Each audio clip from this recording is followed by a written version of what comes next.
You've been told a story about being a good person. It goes like this. If you want people to value you, be there for them. Answer immediately. Say yes.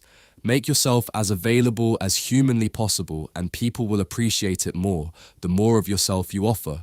That story is a myth, and it's one of the most quietly destructive myths circulating in modern social life, precisely because it sounds so morally correct that questioning it feels almost wrong to do out loud. Generosity is good, reliability is good. So the logic seems airtight on the surface. More availability should simply, straightforwardly produce more appreciation in return. It doesn't. Past a certain threshold, it produces the exact opposite.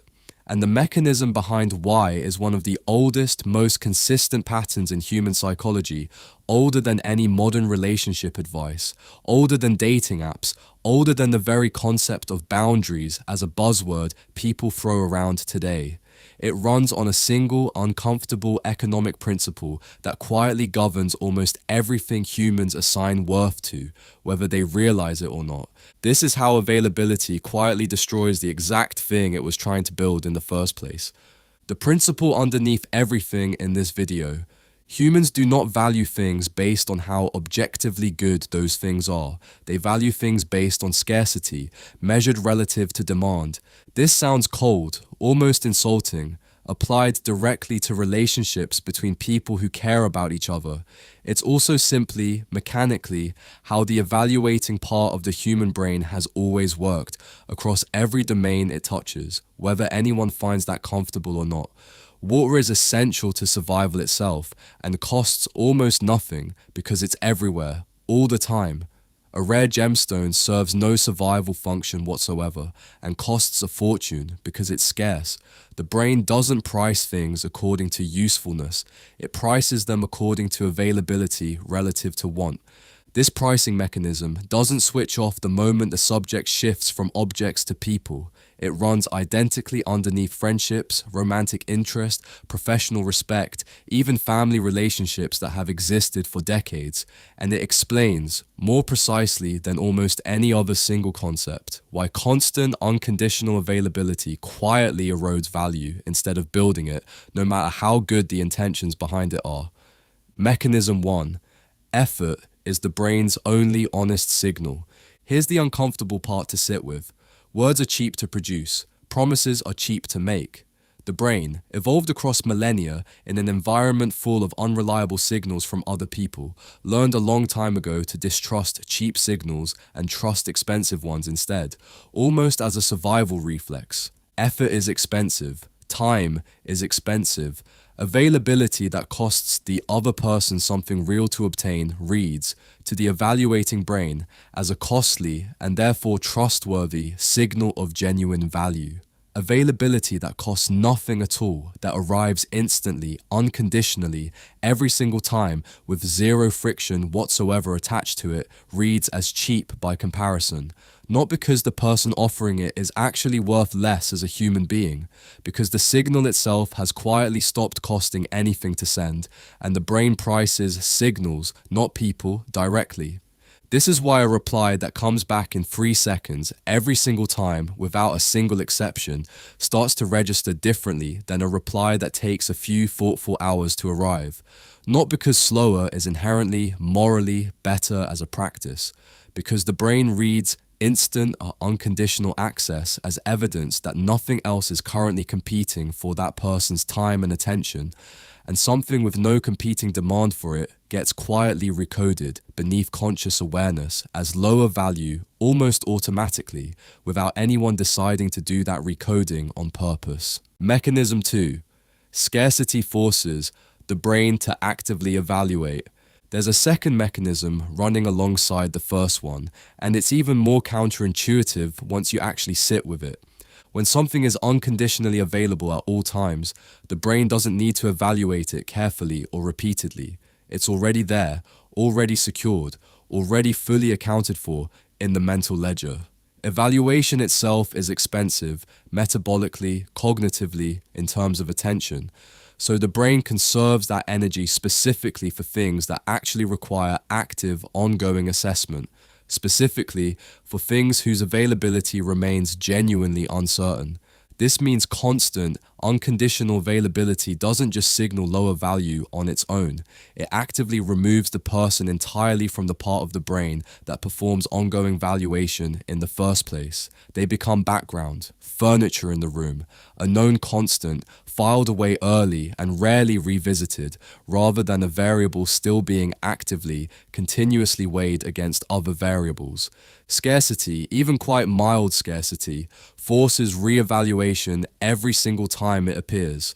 Will they be free this weekend or not? Will they say yes to this particular thing? That small element of genuine uncertainty keeps a person located inside the part of the brain that's still actively calculating their worth in real time, rather than the part that already finished calculating long ago and simply filed the verdict away in storage. Mechanism 3. Investment, without friction, never builds commitment. This mechanism draws on a well-documented psychological pattern called the sunk cost effect, and it explains something that genuinely confuses a lot of people. Why relationships that came easily, almost effortlessly, often end up feeling less secure to the other person than ones that required real, sustained effort to build in the first place.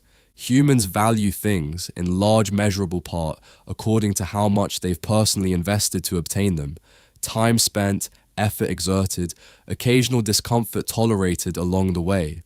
When something arrives entirely without resistance, with nothing required to get it, there's simply nothing to invest in the process, and therefore nothing accumulating on the commitment side of that person's internal ledger. This is precisely why relationships that require zero pursuit, zero patience, zero earned access of any kind often end up feeling more disposable to the other person over time. Not less disposable, as most people instinctively assume. There was no effort spent acquiring the relationship, which means there's comparatively little psychological cost attached to the idea of letting it go later. People consistently tend to protect what they had to work for. They tend, just as consistently, to undervalue what simply arrived, fully formed and effortless, requiring nothing from them at any point along the way.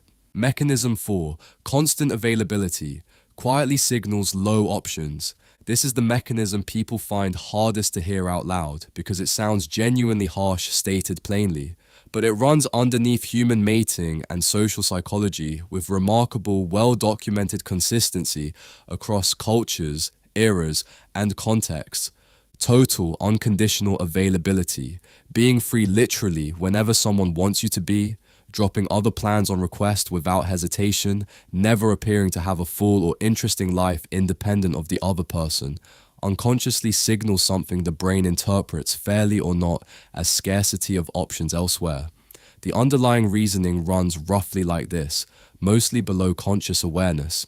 If this person genuinely had other meaningful demands on their time, attention, or interest, they almost certainly wouldn't be this consistently, totally free every single time, without fail.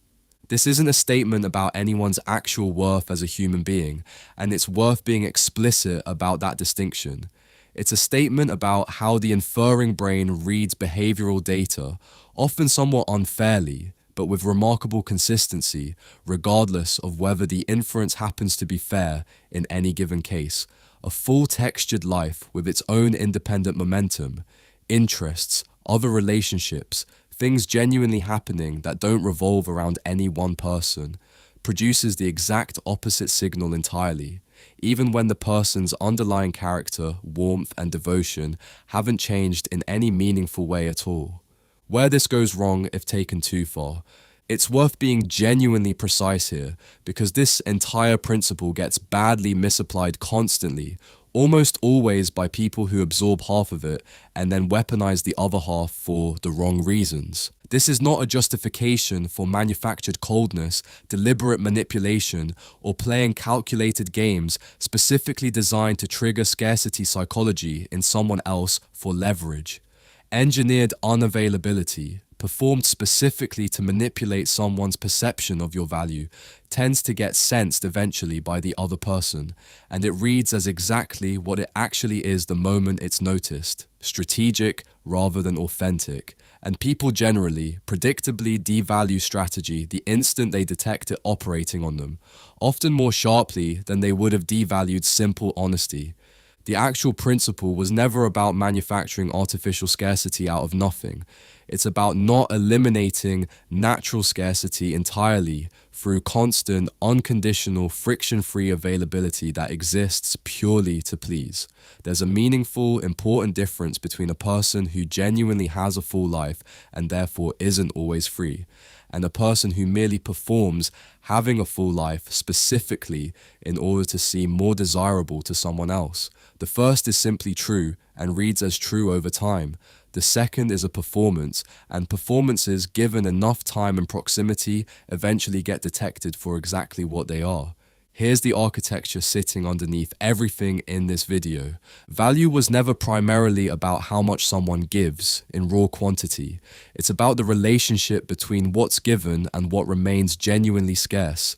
Total, unconditional availability collapses that entire relationship, regardless of how generous, kind, or well-intentioned the person offering it actually is, underneath it all.